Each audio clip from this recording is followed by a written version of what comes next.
Hi everybody, I'm Jerry and I was just sent this really cool boneless sectional sofa. This one is going to be really great and it's neat because this one can actually fit in a corner of a room or work as a bed configuration, so it actually can fit pretty much in any living space. So it does come with a cutter, which I do appreciate that it does, which allows you to simply run this along here like this and go ahead and cut this open.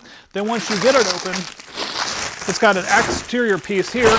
And we're going to go ahead and cut this guy open so that you can see how this thing fluffs right up. I mean, this came in 2 boxes, and it is going to be an incredible feat.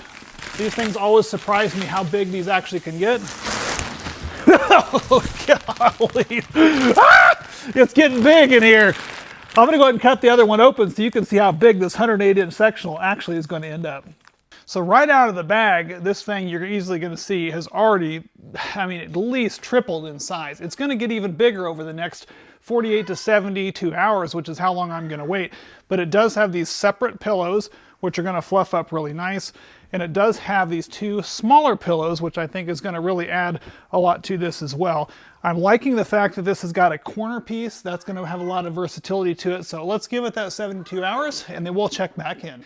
So it's been 72 hours and we've actually got this, I've got it set up in corner mode. So this actually can set up in a corner, which is really kind of unique with how this is structured. So if you didn't have a lot of space, this might be a really good option for you. It does come with these really comfortable and squishy pillows. The fabric on these is extremely soft. And this is a 108-inch sofa, so this is actually a very large sofa when it's put together in sofa form. And I'm going to show you how easy that is to put this together. We're just going to simply drag this around like this and get it put together in a sofa mode here. And then, by simply just adjusting a couple of these cushions around like this, you now have a full 108-inch sofa that would work great, that you can put up against a nice wall, would work great as an accent piece, or you can separate these. Now these do have a non-slip on the bottom of this, so if you did have this on a hard surface, it's not going to slide away. Again, this has some really nice detail, nice stitching and everything with this, and all of these pillows do have a zipper that allow you to remove this piece again, which is great. So if you have to wash it, it should remain very versatile and should work pretty much in any room you want to have it.